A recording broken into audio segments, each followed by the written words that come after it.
Abortion and infanticide are not examples of women's health care. Abortion advocates used to say they wanted abortion to be safe, legal, and rare. Today, they want abortion to be free, casual, and for newborns. It is distressing to see the new levels of disregard they hold for new human lives and how their language has fostered such numbness to the moral evil of abortion that there is now space in society to openly promote infanticide. The Reproductive Health Care, RHA, law being celebrated by pro-abortion activists in New York and Virginia's Repeal Act bill, which is supported by pro-abortion activists, legislators, and Governor Northam, are horrifying indicators of that attitude and the spreading culture of death. This time, pro-abortionists have gone farther than ever before by their own admission. Their actions fly in the face of the limits on abortion that most Americans support and lay bare the extreme agenda of the pro-abortion movement. Not only are they bent on the systematic removal of any protections for the unborn that exist in law, now they admit that they support infanticide.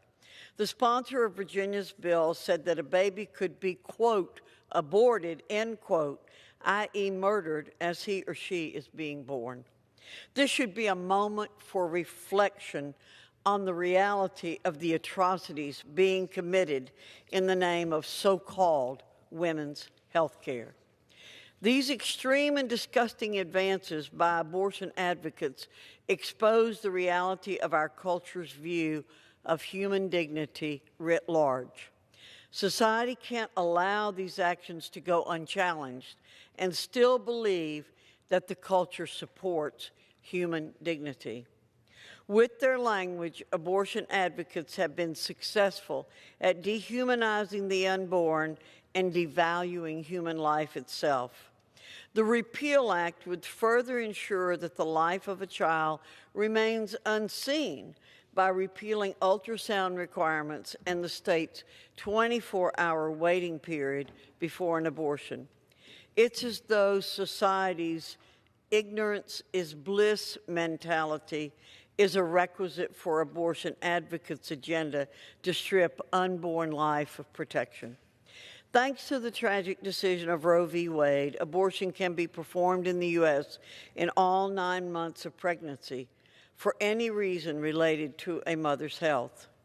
The RHA preserves and expands Roe v. Wade's guarantees of access to abortion. In New York, an abortionist no longer need be a licensed physician, and if an abortion is not successful and the child is born alive, the law has an absolutely barbaric provision that ensures the child still dies.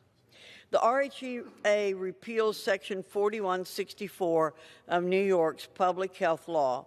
That section required abortions after 12 weeks of pregnancy be performed in a hospital, and that abortions performed after 20 weeks have a separate physician ready to provide medical care for any infant born alive during the procedure.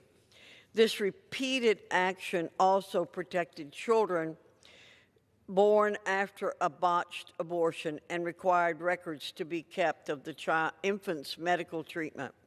Without Section 4164, infants that survive an attempt to kill them in the womb have no legal right to life and could be denied the care they need to live. It is clear that the value of life has eroded in our culture. Without a society that questions what are the rights of the unborn, New York and Virginia legislators can use their power to eliminate the right to life and promote the idea that life is dispensable, even in the case where a child is viable and the mother's life is not in danger. Nothing warrants the evil of infanticide, yet calling abortion health care has become a widespread and acceptable justification for a woman to choose abortion over life. Meanwhile, supporting unborn life has come to mean being against women's choices. As a woman and proud pro-lifer, I reject this deceptive language and the false narrative it perpetuates. I also encourage proponents of the New York and Virginia legislation to ask whether these policies reflect a society where women are truly valued or where unwanted babies are indefensible. Finally, in a culture where aborted babies are collateral damage in so-called women's health care, we should all fear that following unborn children and newborns, there will soon be new targets for disposal. I yield back. The chair recognizes the gentleman from Kansas.